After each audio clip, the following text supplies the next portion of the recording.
Assalamualaikum warahmatullahi wabarakatuh. Perkenalkan, nama saya Wilson Kirsten, kadet semester 4, jurusan Teknika, kelas Teknika 4 Hotel. Kali ini saya akan mensimulasikan pengambilan keputusan berbasis data pada Modern Engine Control Unit atau disebut ECU. Dapat dijelaskan melalui sebuah alur yang meniru bagaimana sistem kontrol mesin mobil modern bekerja untuk mengoptimalkan performa, efisien bahan bakar, dan emisi. Berikut ini adalah contoh simulasi proses pengambilan keputusan berbasis data. Simulasi pengambilan keputusan berbasis data di sistem engine control modern. Konteks: sistem ECU sedang mengatur kinerja mesin mobil bensin injeksi agar tetap efisien pada berbagai kondisi jalan dan cuaca. Fokus utamanya adalah mengatur waktu pengapian atau ignition timing dan injeksi bahan bakar berdasarkan data sensor. Input data atau sensor yang digunakan. Sensor data yang digunakan: throttle position sensor atau TPS, posisi pedal gas atau persentase bukan throttle. Mass airflow atau MAF sensor, jumlah udara yang masuk ke mesin, gram per detik. Engine coolant temperatur atau ACT, suhu mesin Celsius. Oksigen sensor O2, kandungan O2 dengan lepot, rasio udara bahan bakar. Crankshaft position sensor putaran mesin atau RPM. Intake air temperatur, suhu udara masuk Celsius. Contoh kondisinya yaitu RPM 3200, TPS 45%, atau pengemudi sedang berakselerasi. MAF 25 gram per second. ACT 85 derajat Celcius atau mesin sudah panas. EIT 35 derajat Celcius, O2 sensor, rasio udara bahan bakar 15:2:1.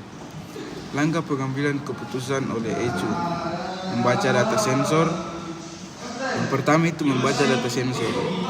ECU membaca data secara real time dari semua sensor dengan frekuensi tinggi, 1000 kali per detik. Yang kedua, pencocokan ke dalam full atau ignition map. ECU menggunakan peta 3D lookup table dengan parameter RPM dan beban mesin dari MAF atau TPS untuk mencari durasi injeksi bahan bakar dan sudut pandang pengapian optimal. Yang ketiga, analisis koreksi adaptif.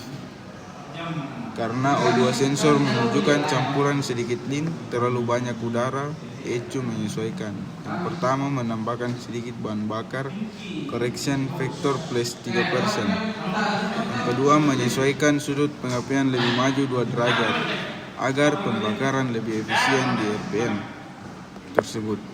Yang keempat, keputusan output. ECU mengirim sinyal ke yang pertama itu ke injektor bahan bakar untuk menyemprotkan 5,2 ms atau durasi dihitung. Koil pengapian untuk menyalakan busi pada 15 derajat sebelum TDC atau top dead center. Yang kelima, monitoring dan penyesuaian ulang. Setelah pembakaran, ECU kembali membaca O2 sensor untuk menganalisis apakah koreksi sudah optimal. Jika belum, ia akan terus menyempurnakan lewat closed loop atau feedback. Feedback loop, seluruh proses ini terus berulang setiap milidetik.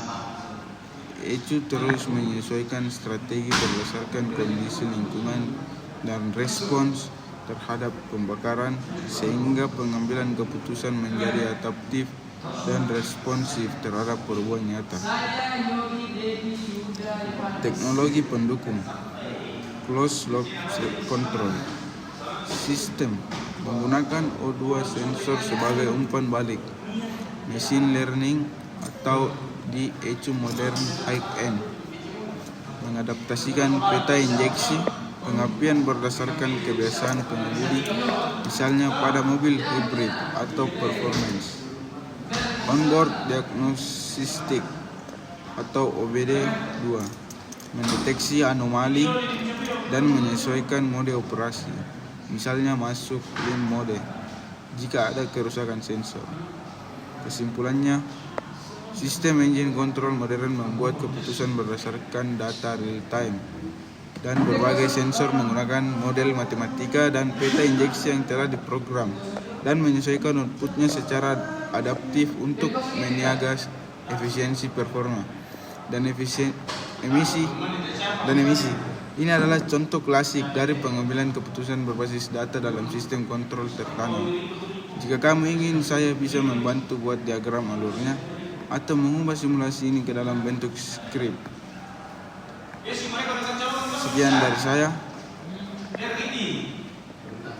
Assalamualaikum warahmatullahi wabarakatuh.